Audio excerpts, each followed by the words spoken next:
Bonjour à tous et bienvenue dans Metamorphosis School, l'école de la transformation. Nouvelle semaine et qui dit nouvelle semaine, nouvelle thématique. Et cette semaine, nous abordons une thématique qui rentre un peu en ligne de compte avec ce que nous avons abordé durant les 2 semaines précédentes, à savoir comprendre les 5 dons du ministère. Mais nous allons aborder un sujet un peu sensible, un sujet qui n'est pas des moindres, à savoir, je vous donne le thème manipulation, abus spirituel, fausse doctrine, faux docteur, secte. Comment discerner le vrai du faux?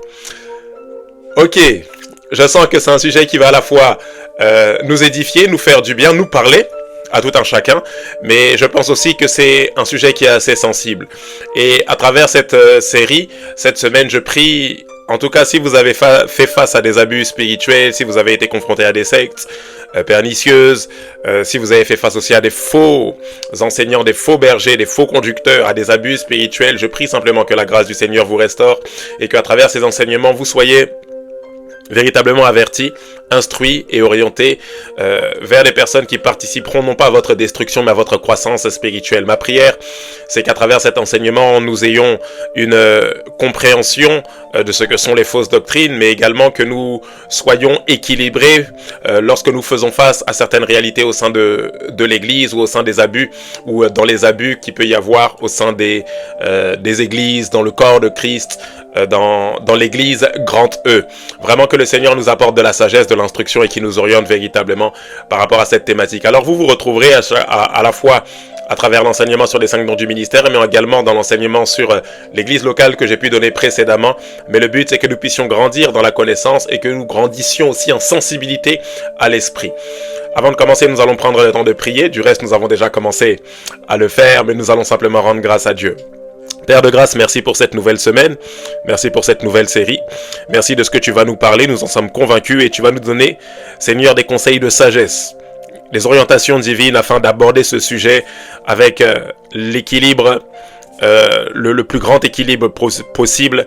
Dieu de grâce pour ta seule et unique gloire. Nous ne voulons pas simplement dénoncer, indexer, mais nous voulons par-dessus tout arriver à la connaissance du Fils de Dieu. Parle-nous, enseigne-nous. Inspire nos paroles et nos pensées et dirige-nous conformément à ta volonté. Nous promettons de te rendre toute la gloire, Père. Dans le nom précieux de Jésus-Christ, nous t'avons prié. Que quelqu'un dise Amen, Amen, Amen. Avant de poursuivre, prends le temps de partager cette vidéo sur tous tes réseaux. X, Trend, Instagram, Snap, Facebook, WhatsApp, TikTok, Twitter, partout, parce que je suis convaincu. Je dis X et Twitter, mais c'est la même chose. Je suis convaincu que cette vidéo pourrait édifier un grand nombre de personnes dans ton entourage. En guise d'introduction, nous allons simplement introduire, nous allons prendre le temps de développer tout au long de cette semaine, ne vous inquiétez pas, mais aujourd'hui nous allons simplement introduire avec les dangers des fausses doctrines et des faux serviteurs de Dieu. Nous allons aborder certains points qui vont nous mettre en lumière les dangers qui se cachent derrière les fausses doctrines et les faux serviteurs de Dieu. Nous avons 2 références bibliques pour ce soir. La première, nous la retrouvons dans 2 Pierre chapitre 2, verset 1 jusqu'au verset 22. La lecture est longue, je me permets de lire la parole du Seigneur. La Bible dit ceci, il y a eu parmi le peuple de faux prophètes et il y aura de même parmi vous de faux docteurs qui introduiront des sectes pernicieuses et qui, reniant le maître qui les a rachetés, attireront sur eux une ruine soudaine. Vous les suivront dans leur dissolution et la voie de la vérité sera calomniée à cause d'eux. Par cupidité, ils trafiqueront de vous au moyen de paroles trompeuses, eux que menace depuis longtemps la condamnation et dont la ruine ne sommeille point. Car si Dieu n'a pas épargné les anges qui ont péché, mais s'il les a précipités dans les abîmes de ténèbres et les réserve pour le jugement, s'il n'a pas épargné l'ancien monde, mais s'il a sauvé Noé, lui, 8e, ce prédicateur de la justice, lorsqu'il fit venir le déluge sur un monde d'impies, s'il a condamné à la destruction et réduit en cendres les villes de Sodome et Gomorrhe, les donnant comme exemple aux impies à venir, et s'il a délivré le juste Lot, profondément attristé de la conduite de ces hommes sans frein, dans leur dissolution, car ce juste qui habitait au milieu d'eux tourmentait journellement son âme, juste à cause de ceux qu'il voyait et entendait de leurs œuvres criminelles, le Seigneur sait délivrer de l'épreuve les hommes pieux et réserver les injustes pour être punis au jour du jugement. Ceux surtout qui vont après la chair dans un désir d'impureté et qui méprisent l'autorité. Littéralement l'autorité de Dieu. audacieux et arrogants, ils ne craignent pas d'injurier les gloires, tandis que les anges supérieurs en force et en puissance ne portent pas contre elles de jugement injurieux devant le Seigneur. Mais eux, semblables à des brutes qui s'abandonnent à leur penchant naturel et qui sont nés pour être prises et détruites, ils parlent d'une manière injurieuse de ce qu'ils ignorent, et ils périront par leur propre corruption, recevant ainsi le salaire de leur iniquité. Ils trouvent leur délice à se livrer au plaisir en plein jour. Hommes tarés et souillés, ils se délectent dans leur tromperie en faisant bonne chère avec vous. Ils ont les yeux pleins d'adultère et insatiables de péché. Ils amorcent les âmes mal affermies. Ils ont le cœur exercé à la cupidité. Ce sont des enfants de malédiction. Après avoir quitté le droit chemin, ils se sont égarés en suivant les voies de Balaam, fils de Bosor, qui aima le salaire de l'iniquité, mais qui fut repris pour sa transgression. Une ânesse muette faisant entendre une voix d'homme arrêta la démence du prophète.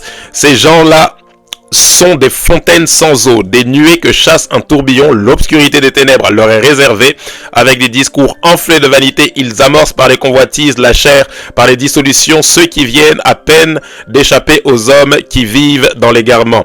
Ils leur promettent la liberté quand ils sont eux-mêmes esclaves de la corruption, car chacun est esclave de ce qui a triomphé de lui.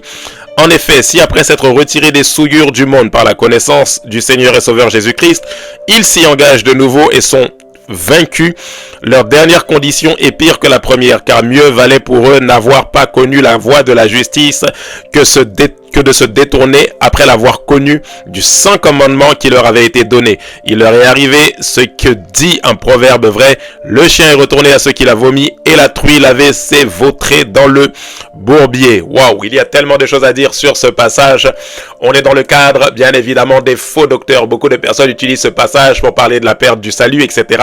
Mais rappelez-vous qu'on est dans le cadre de faux prophètes et de faux docteurs ou encore de faux enseignants. Nous allons prendre le temps de développer ça tout au long de cette semaine et nous parlerons également de ça dans le cadre de la perte du salut pour que nous puissions bien comprendre est-ce qu'un chrétien peut perdre le salut ou pas, toutes ces choses-là, des questions que je sais que vous vous posez, mais ce n'est pas pour aujourd'hui. Galates chapitre 1 verset 6 jusqu'au verset 8. La Bible dit ceci: je m'étonne que vous vous détourniez si promptement de celui qui vous a appelé par la grâce de Christ pour passer à un autre évangile. Non pas qu'il y ait un autre évangile, mais il y a des gens qui vous troublent et qui veulent renverser l'évangile de Christ. Mais quand un ange du ciel annoncerait un autre évangile que celui que nous avons prêché, qu'il soit maudit. Colossiens chapitre 2 verset 8, prenez garde que personne ne fasse de vous sa proie par la philosophie et par une vaine tromperie s'appuyant sur la tradition des hommes, sur les rudiments du monde et non sur Christ. C'est la troisième et dernière référence biblique. Je vous avais dit 2, mais en fait nous en avons 3. J'aimerais aller directement dans le vif du sujet pour les quelques minutes qui nous restent en vous disant que l'une des plus grandes séductions que l'ennemi envoie dans les temps dans lesquels nous sommes, bien évidemment, contre l'Église, c'est les fausses doctrines. Ce sont plutôt les fausses doctrines. Ce que vous devez savoir, qui est très important par rapport à cette histoire de fausses doctrines, c'est que les fausses doctrines ne sont pas juste des enseignements qui égarent les hommes. Les fausses doctrines ne sont pas juste des enseignements qui détournent les hommes.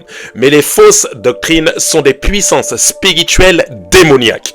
Je répète, les fausses doctrines sont des puissances spirituelles démoniaques pour la simple et bonne raison que la source d'une fausse doctrine est d'abord d'origine spirituelle. Voilà pourquoi l'apôtre Jean pouvait dire: il existe plusieurs antichrists parmi vous, plusieurs faux enseignements qui ont pour vocation à vous détourner de la voie de Christ, de la voie du salut, littéralement, parce qu'il n'existe aucun autre chemin. Et qui est celui qui nous détourne le chemin du chemin, si ce n'est le roi des ténèbres, ou le royaume des ténèbres, le prince de la puissance de l'air, littéralement le diable. Si ce n'est le diable et ses agents qui nous détournent du droit chemin.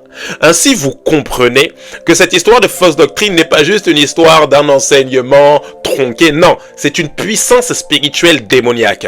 Rappelez-vous toujours que la première fausse doctrine a été donnée, non pas par un pasteur. La première fausse doctrine n'a pas été donnée par un faux prophète. La première fausse doctrine de toute l'histoire de l'humanité n'a pas été donnée par un faux docteur, mais la première fausse doctrine de toute l'histoire de l'humanité a été donnée par un esprit démoniaque, par Satan lui-même, j'allais dire. Genèse chapitre 2, verset 4 jusqu'au verset 5. La Bible dit ceci. Alors le serpent dit à la femme, vous ne mourrez point, mais Dieu sait que le jour où vous en mangerez, vos yeux s'ouvriront et vous serez comme Dieu, connaissant le bien et le mal. À l'instant où le serpent ancien donne cette information à la femme, il est en train de lui insuffler une fausse doctrine. Il dit ceci, vous ne mourrez pas. Fausse doctrine. Parce que lorsque l'homme et la femme ont mangé le fruit de l'arbre de la connaissance du bien et du mal, ils sont morts instantanément parce que séparés de Dieu. Donc lorsque Dieu a dit certainement tu mourras, il ne mentait pas. Le diable vient avec un enseignement tronqué, erroné, dans le but de tromper. C'est une fausse doctrine. Deuxième aspect de cette fausse doctrine, il dit lorsque vous mangerez, vous serez exactement comme Dieu. Ici, il est en train de mentir en leur disant vos yeux s'ouvriront, comme si l'homme et la femme étaient aveugles. Ils n'étaient pas aveugles. La Bible dit la femme et l'homme et la femme étaient tous deux nus et n'en avaient point honte. Ils avaient conscience de leur nudité, mais ils étaient recouverts de la gloire de Dieu. Donc lorsqu'il leur dit que vos yeux s'ouvriront et vous serez comme Dieu, il est en train de leur mentir ici en leur disant qu'ils seront comme Dieu, mais en réalité, leurs yeux vont juste s'ouvrir sur le mal. Parce que le vrai bien, rappelez-vous, c'est pas de distinguer le bien du mal, mais le vrai bien, c'est de manger de l'arbre de vie. Alors lorsque vous n'êtes pas alimenté par l'arbre de vie, vous êtes alimenté par autre chose, par la mort. Voilà pourquoi la mort est entrée, voilà pourquoi le péché est entré et leurs yeux s'ouvrent. Mais pas sur la nature divine. Leurs yeux s'ouvrent sur la nature du péché. Voilà pourquoi, quand bien même aujourd'hui l'homme grandit en connaissance, l'intelligence artificielle, ChatGPT, tout ce que vous voulez, le péché continue de s'accroître parce que les yeux de l'homme se sont ouverts, mais se sont ouverts sur le péché. Voilà pourquoi un sentiment de honte, un sentiment de nudité vient sur l'homme dès lors où il mange le fruit de l'arbre de la connaissance du bien et du mal. Mais le diable lui transmet une fausse doctrine ici dans le but de le détourner. Ainsi, vous comprenez la portée et la puissance des fausses doctrines. C'est d'abord des puissances spirituelles qui sont relâchées dans le but de détourner de Dieu. Demain, nous parlerons des caractéristiques d'une fausse doctrine et de quelques exemples de fausses doctrines. Mais vous comprenez pourquoi beaucoup de personnes se font tromper.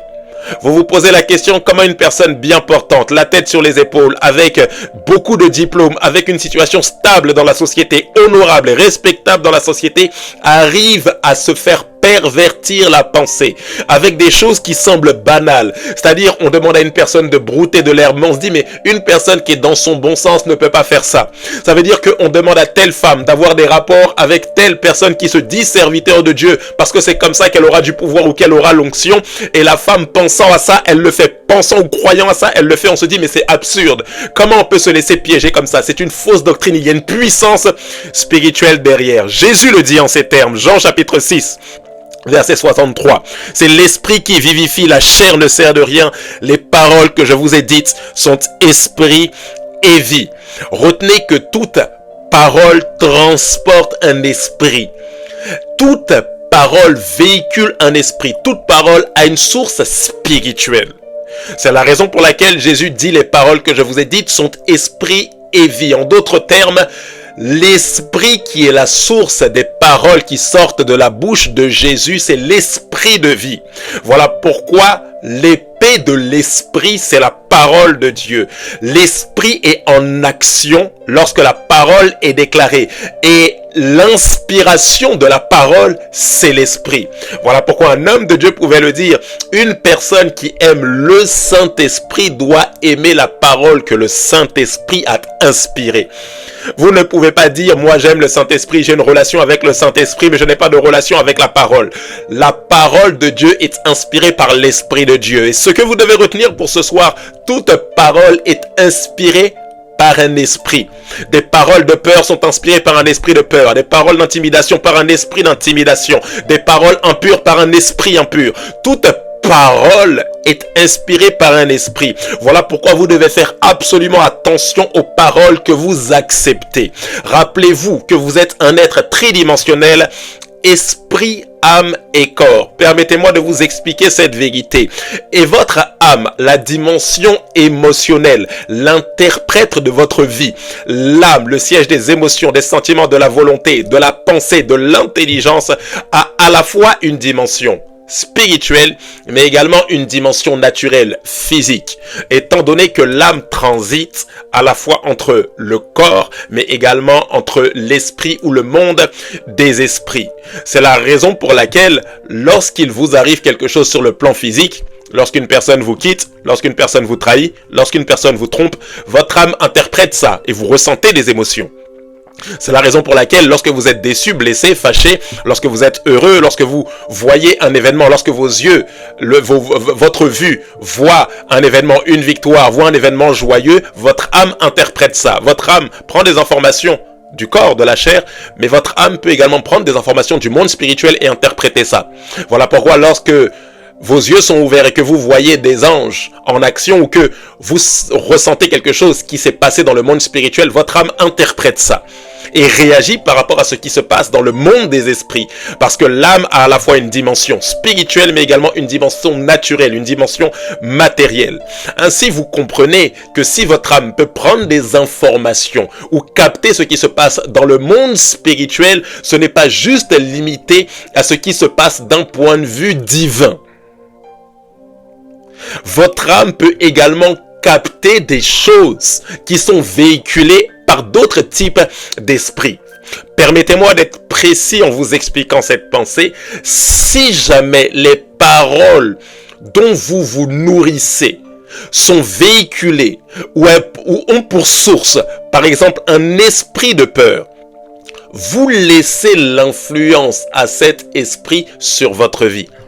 C'est ce qui fait que vous pouvez être né de nouveau, avoir reçu la vie de Christ en vous, mais voir cette vie de Christ comme étouffée parce que votre âme, qui est l'interprète de votre vie, est alimentée par autre chose que le Saint-Esprit. Il y a un autre type d'esprit par rapport aux paroles que vous entendez qui alimentent votre âme. C'est la raison pour laquelle vous pouvez être paralysé par une fausse doctrine. Parce que la fausse doctrine n'est pas juste une parole, mais la fausse doctrine est véhiculée par un esprit séducteur. Oh, je vous assure, les enjeux sont beaucoup plus graves, beaucoup plus grands que ce que nous pouvons penser. Une fausse doctrine n'est pas juste un enseignement comme ça auquel nous sommes exposés et puis si nous sommes lucides, nous allons le rejeter. Vous vous exposez à des fausses doctrines, vous vous exposez à des puissances spirituelles qui peuvent comme neutraliser ou paralyser ou étouffer la vie de l'esprit qui doit couler depuis votre sein et jaillir jusque dans la vie éternelle. Permettez-moi de poursuivre et de chuter tout doucement en vous parlant des dangers également qui existent derrière les faux serviteurs de Dieu. Oh oui, vous devez comprendre, ces vérités que je suis en train de vous énumérer sont les raisons pour lesquelles les sectes grandissent. On ne sait pas pourquoi, mais les gourous dans les sectes, les faux pasteurs, les faux prophètes se multiplient parce que derrière il y a comme une puissance négative, démoniaque qui les accompagne. Ils prononcent des paroles, mais les esprits prennent ces paroles-là et pervertissent l'âme des gens. Et étant donné que même si les gens sont nés de nouveau, étant donné que leur âme est exposée à des choses qui étouffent la vie de l'esprit aussi puissant qu'il puisse être ne peut pas s'exprimer. Pourquoi? Parce que la vie de l'esprit est étouffée, parce que l'âme polluée. Rappelez-vous, vous avez beau être né de nouveau, mais c'est votre âme qui permet à votre nature spirituelle de s'exprimer. Alors si vous marchez selon la chair, c'est votre chair qui s'exprimera par votre âme. Mais si vous obéissez aux directives de l'esprit, c'est l'esprit qui permettra à votre nature spirituelle de s'exprimer ou à votre âme de manifester la vie de l'esprit dans votre vie. Oh oui, c'est la raison pour laquelle les sectes grandissent. Parce que si nous sommes exposés à des faux enseignements, des fausses doctrines, dont nous allons parler en détail demain, en réalité, c'est à des esprits séducteurs auxquels nous nous exposons. Deuxième vérité qui est fondamentale, le danger des faux serviteurs. Vous devez noter ceci, il existe plusieurs types de faux serviteurs de Dieu. J'en parlerai demain ou les jours suivants en détail et j'ai commencé à en parler la semaine dernière. Parmi les faux serviteurs de Dieu, vous devez comprendre qu'il existe des personnes qui sont réellement des enfants de Dieu, mais qui ne sont pas appelés au ministère de la parole, au ministère de la prédication. Ainsi, vous comprenez qu'un faux serviteur de Dieu peut être un vrai enfant de Dieu qui n'est pas appelé au ministère de la parole. Et s'il n'est pas appelé au ministère de la parole, il n'a pas l'onction pour le ministère de la parole. Et s'il n'a pas l'onction, s'il n'est pas cet homme dont qui doit exercer ce ministère-là dans le but d'emmener les saints à se parfaire dans la ressemblance à Christ, alors il est un faux serviteur parce que pas envoyé de Dieu, mais parce qu'il s'est envoyé lui-même. Vous pouvez être un enfant de Dieu, mais rappelez-vous, ce n'est pas parce que vous êtes enfant de Dieu que vous avez le droit de vous appeler vous-même dans le ministère. On ne s'appelle pas soi-même. L'appel n'est pas quelque chose qu'on s'émet soi-même. Non, c'est Dieu qui nous appelle à ce ministère-là. Alors un faux serviteur, ça peut être un vrai enfant de Dieu, mais qui n'est pas appelé au ministère de la parole. Vérité numéro 2 par rapport aux faux serviteurs. Le deuxième type de faux serviteurs, c'est ces personnes, ces instruments, ces individus qui sont utilisés par le royaume des ténèbres dans le but de séduire, de tromper, de détruire la vie des gens et de salir le nom de Jésus. Ici, on parle littéralement, on ne parle pas d'enfant de Dieu qui n'est pas appelé et qui est rentré dans le ministère par la chair. Quand bien même, si vous êtes rentré dans le ministère par la chair, vous restez un instrument entre les mains du diable parce que vous n'accomplissez pas la volonté de Dieu pour votre vie. Non, vous ne marchez pas dans les voies de Dieu pour votre vie. Donc, si vous marchez par la chair, alors vous êtes un instrument entre les mains du diable, même si vous n'en avez pas conscience. On ne parle pas non plus de vrais pasteurs, parce que j'en parlerai aussi, qui commettent des erreurs. Parce qu'il est possible que des pasteurs commettent des erreurs, des hommes de Dieu, des serviteurs de Dieu authentiques commettent des erreurs sans pour autant qu'ils soient des faux. Mais ici, quand je parle de faux, je parle d'instruments utilisés par le royaume des ténèbres intentionnellement, dans le but de séduire, de tromper, de salir, de détruire la vie des gens et de salir le nom de Jésus. De vous à moi, lorsque vous entendez dans les infos sur les réseaux sociaux, tel scandale sur tel pasteur, tel scandale sur tel évangéliste, tel scandale sur tel apôtre, quel que soit ce qui est dit, vous voyez juste le nom évangéliste. Alors qu'il soit vrai, qu'il soit faux, c'est pas le problème. On dit voilà, c'est un évangéliste, un pasteur évangélique, un apôtre, un enseignant évangélique, etc. Donc dans tous les cas, le nom de Jésus est sali. Et c'est le but des faux enseignants, c'est le but des faux pasteurs. C'est-à-dire créer des scandales dans le but de salir au final le nom de Jésus. Détruire la vie des personnes pour salir le nom de Jésus. Pour détruire l'église de Christ. C'est-à-dire pour que l'image, le respect, pour que l'honneur qui doit être fait à l'église, ce modèle, ce rôle que l'église est censée jouer, cette saveur que l'église est censée donner au monde, à travers les faux enseignants, les faux docteurs, les faux pasteurs, qui multiplient les scandales, le but derrière qui est visé. Et même à travers des véritables enfants de Dieu, qui commettent des scandales, qui passent par des situations ou des saisons de scandale. Le but qui est visé au final, c'est de salir le nom de Jésus. Les faux docteurs, les faux enseignants ne sont pas des choses simples. Non, c'est des personnes qui sont littéralement envoyées. Les faux docteurs, ils sont envoyés. Le passage de l'apôtre Paul, de l'apôtre Pierre, le dit tellement bien. Ces personnes-là qui servent pour leur propre ventre, ces personnes-là qui sont avares, avides d'argent, ces personnes-là qui ont juste un désir, c'est de tromper les gens à des fins personnelles. Le but est de véritablement salir l'image de notre Seigneur. Parce que je vous assure, lorsqu'un représentant de Dieu n'est plus digne ou ne représente pas un modèle au final, on indexe pas juste le représentant, mais on indexe également celui qui a envoyé le représentant. Donc on dit voilà, c'est Dieu qui les envoie, mais votre Dieu, voilà, en fait c'est de la pacotille, c'est du n'importe quoi. Les faux enseignants, dans les temps dans lesquels nous sommes, les faux docteurs, les faux pasteurs, les faux serviteurs de Dieu, ont une position très stratégique dans la destruction de l'Église. Oh, voilà pourquoi nous devons prier, intercéder pour que Dieu lève une génération de ministères authentiques qui sont là pour comme remettre de l'ordre dans l'église corps de Christ. Je termine en vous disant qu'il existe dans les temps dans lesquels nous sommes des fausses doctrines et des faux docteurs des temps modernes. Il existe des fausses doctrines et des faux docteurs des temps modernes. J'aimerais pas d'abord parler de manipulation dans l'église, nous en parlerons tout au long de cette semaine, ne vous inquiétez pas. J'aimerais pas indexer d'abord tout de suite ce qui se passe dans les églises ou les abus spirituels dans les églises, mais j'aimerais attirer notre attention sur une vérité qui est fondamentale. Il existe des fausses doctrines, des faux enseignants et des faux enseignements des temps modernes. Et ces faux enseignements, vous savez c'est lesquels? Ce sont les fake news sur les réseaux sociaux. Vous savez reconnaître un faux enseignement quand cet enseignement arrive, sans forcément être dans l'église locale, mais arrive à piloter la mentalité des chrétiens depuis l'internet, depuis les réseaux sociaux. depuis mon compte Instagram. Je l'ai vu sur Instagram, j'ai vu telle info sur Instagram, on a entendu que telle église, on a entendu que tel pasteur, on a entendu ceci, j'ai vu ceci sur les réseaux, j'ai vu tel enseignement sur les réseaux. Vous savez, les fausses doctrines ne sont pas juste données par des personnes qui portent un costume, qui ont une Bible en main. Non. Une fausse doctrine, ça peut être tout simplement un post d'une personne qui a été mis sur Instagram et à travers ce post, la plupart des chrétiens, enfants de Dieu, des personnes qui se réclament de Christ disent voilà, c'est écrit sur Instagram, donc ça veut dire que c'est forcément la vérité. C'est écrit sur TikTok, c'est écrit sur Facebook, alors voilà, c'est vrai, donc maintenant, du coup, moi, je crois plus en Jésus. Moi, je n'ai plus la foi. Ne voyez pas ce danger de fausse doctrine comme étant quelque chose qui est enfermé dans l'église par des personnes qui s'appellent hommes de Dieu. Non, non, non, c'est plus que ça. Les fausses doctrines aujourd'hui, elles sont répandues. C'est sur vos TikTok. C'est à travers les lives où on dit voici ceci sur l'église, voici ceci sur les pasteurs, quittez vos églises, quittez les pasteurs, la Bible elle est falsifiée, toutes ces choses-là. On n'a plus besoin d'aller à l'église pour voir des fausses doctrines. Non, non, non, non, non, on n'a plus besoin d'être dans une fausse église. Juste besoin de prendre son téléphone et de se connecter sur une application, sur un réseau social. Aujourd'hui, les fausses doctrines, vous les voyez à travers les fake news, à travers les scandales qui sont relayés. Parce que bien souvent, les scandales relayés, je ne parle pas des scandales qui ont été causés, mais qui ont été relayés, les informations, voici ce que tel sera fait, voici ce que tel fera fait. Et au final, la foi des personnes est scandalisée, choquée. Au final, des personnes veulent abandonner la foi. C'est des fausses doctrines. Pourquoi? Parce que l'objectif qui est visé derrière est toujours le même. Emmener les personnes à se détourner de la voie, à se détourner du chemin. Ainsi, vous comprenez que les fausses doctrines ne sont pas une mince affaire.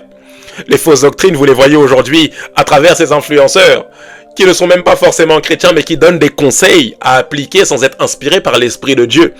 Et beaucoup d'enfants de Dieu se disent, voilà, tel influenceur a dit ça. C'est vrai qu'il n'est pas chrétien, mais ce qu'il a dit est vrai, donc on peut fonctionner sur ça. Voilà pourquoi l'apôtre Paul pouvait dire, faites bien attention à ce que personne ne vous dupe par une vaine tromperie liée à la philosophie humaine. Parce que ce que nous enseignons, c'est une démonstration de puissance d'esprit et de puissance.